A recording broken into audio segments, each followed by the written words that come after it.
know how Grail has like tune of the week? I want something unique for my YouTube channel too. So here's what I'm gonna do. I'm gonna do porn star of the week, or amateur porn star of the week, or even porn video of the week. Insert the clip right here.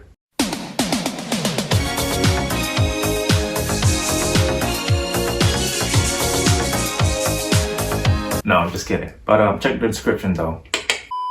Hi, welcome back. My name is Makasi, and today I want to talk about something. Well, I want to start like a series. I hope, if it does well, or if I enjoy doing it. And the series will be called like why you should buy blank. And I want to start this series or episode off with why you should buy Margiela, or Maison, Margiela. Let's just get right into it. So it's hard to talk about the brand Margiela itself without the founder Martin. So let's just do a quick history. So Margiela was born in April 1957 in Belgium. He graduated from the Royal Academy of Fine Arts in Antwerp. He graduated a year before the Antwerp 6, but he's like the honorary 7th member. Prior to founding his own label, he interned under JPG, Jean-Paul Gaultier. JPG has this quote saying like Margiela was like his best assistant ever, and like he questioned why Martin needed to do an internship because he believed Martin could just start his own brand right away. And Martin just said, well, I know I could, but I want to know the business side of like having your own label under your own name. So he did that for a couple of years, and then in 1989 he started Maison Margiela. He started the brand Margiela with his business partner Jenny Myrens. I hope I'm pronouncing that right. So he did this whole thing in the 90s, very well known. Him, Helmut Lang, Jill Sander, they sort of, and the Antwerp 6 of course, they sort of like took the torch from Ray Kawakubo and the OG of like, being anti-establishment, anti-fashion. From 97 to 2003, Margiela was appointed as a creative director for Hermes Women's line. And in 2009, he left the house unceremoniously, but he just left one day. He was like, fuck it, I'm done. Bye-bye. In 2014, the house hired John Galliano, who was, a creative director at Dior. Prior to 2015, the house was known as Maison Martin Margiela, but in 2015, John Galliano decided to drop Martin, so now it's just Maison Margiela. 2 + 2 is 4, -1, that's 3, quick maths. I'm gonna list out a series of points that I hope to convince you or persuade you, to buy more of Margiela. So first of all, it's a garment with a rich history, and since this is going to be a series, this is always going to be one of the points where I'm going to talk about, because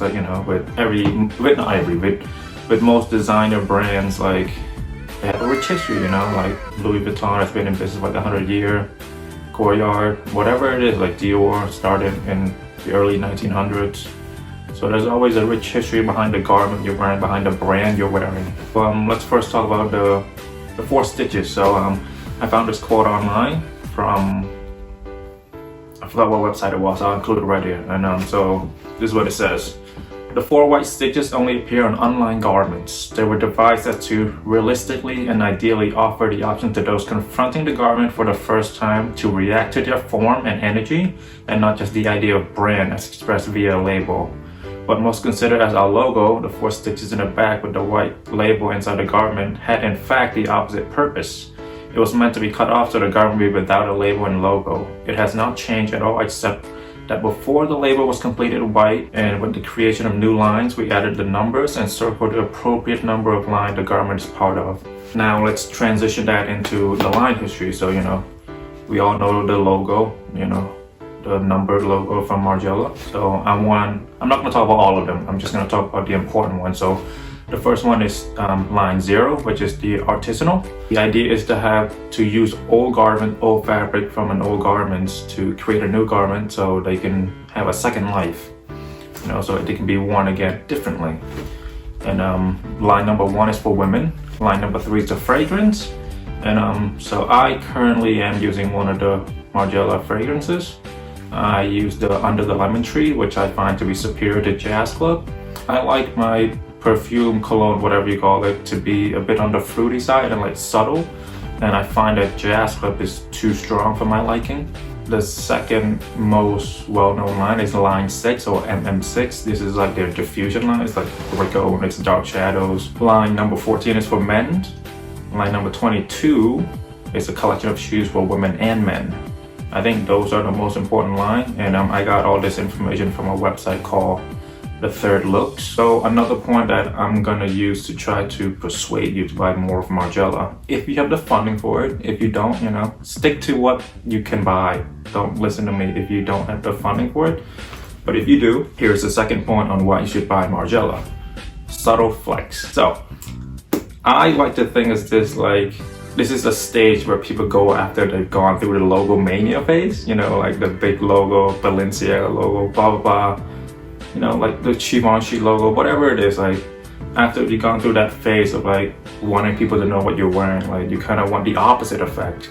You kind of want to like, if you know, you know, which I hate that saying, but it applies in this context. With Margiela, since their logo is fairly like subtle, like, you know, just 4 stitches and the line like 0 to 22, whatever the numbers are. So like, if you disregard the runway pieces, you can still buy the basic that they release every year, like their continuous, what do you call that? Like their permanent collection. Like, you know, they just make basic goods like a shirt, a jacket, pants, socks, whatever. Like they just make basic stuff. But like if you want to add like a little flex to it, like, you know, with the 4 stitches, you can. Another point is that Margiela has a very great selection of footwear. So let's get the obvious out first. So you know, the tabby, and they're actually expanding it to the menswear. Like before it was just for women, and now they're expanding more now. Instead of just boots, like they have loafers, they have that ugly collaboration with Reebok. But I heard that the Reebok, whatever the name of the shoe, the Reeboks, is like those shoes are very popular in Asia. So, you know, Margiela did that for the Chinese market, the South Korean and Japanese market, which I understand from a business standpoint, you know. But it's still ugly as hell. Another well-known footwear is the Gap, the replica. You know, the Gap, the German army trainer, like that's very well known, and it's relatively cheap for designer shoes. Like I think it starts at $4.95 or $3.95. Another point that I'm gonna use is that something that I'm gonna keep reiterating in the next coming videos for this series is that end of season sales. So there are 2 seasonal sales. They have one in December and January, and then they have another one in June or July. Margiela does participate in this trend where they put some stuff on sale, and sometimes we go to a really deep sale. I saw a tabby boot selling for like $300 something, but that was with the women's. Because like women's have a greater selection of tabby footwear to choose from. You can also get Margiela from the Essence sales, Matches Fashion sale, and Farfetch. You know, I'm gonna get Farfetch to sponsor me one day. Okay, so here's my big controversial opinion. Like, I'm not that big into runways. Like, I appreciate it for what it is. It's art.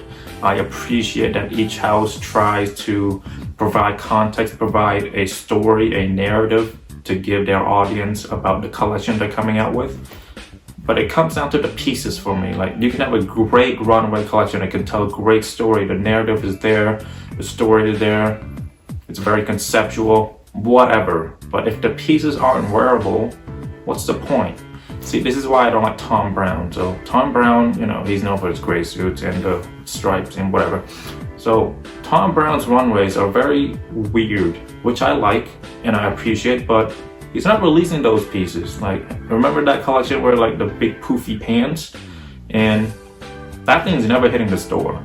This is where Rick Owens come in. Like, I appreciate Rick because each piece that you see on his runway, they will get to the store. Like the tent jacket or coat, like that made it to the store. Whatever Rick put on his runway, it will be made and it will be in the store for you to try on, for you to buy. With runways, I can appreciate the art and the narrative that it's trying to provide me, but if the pieces aren't wearable, what's the point?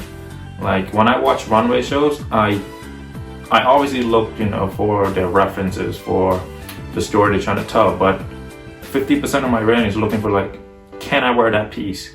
Can I take that piece out of that styling and then put it on me? Like, if I can't do that for most of the looks, like I don't think it's a bad collection, but I'm not gonna buy that collection. And if everyone think about it my way, it's gonna go out of business. If you put pieces that you're not gonna sell, or for me, when I look at runway shows, like I try to identify one piece or whatever it is from whatever look and see if I can infuse that into my daily wear. And like, I'm at a point where I don't buy pieces just because like it looks good. Like, I want to buy pieces that I can incorporate into my wardrobe. If I can't do that, I'm not gonna get it. I do want to talk about one particular look from Spring Summer 17 Haute Couture collection that John Galliano did. So this was look number 24, and as you can see, like, it's an amazing look, and I think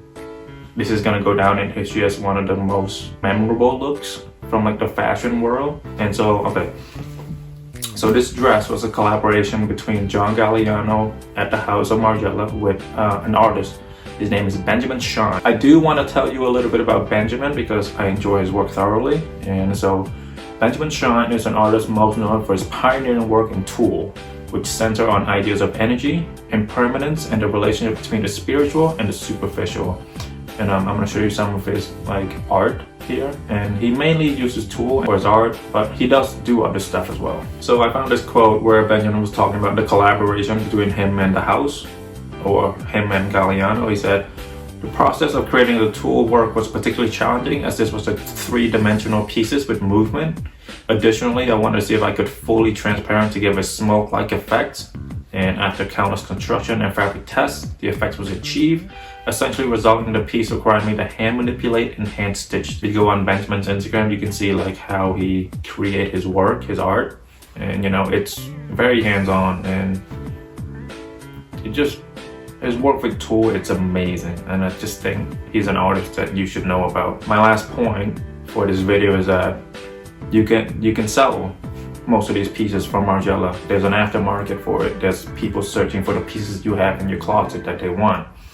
So, you know, like, you won't be losing much on the money. You might be even making money if you buy the right pieces, or the pieces that you own achieve a status of like, an elevated status in the aftermarket where people want it. A lot of people want it, and the consensus is that that's a great piece from that collection. That's valuable now, you know, if the general public were to give it value. Let's go over everything we talked about so far in this video. So, you know, a brand with a rich history, a great selection of footwear, the tabby, the gaps, great selection of basic garments with subtle flex, seasonal sales, great runway shows.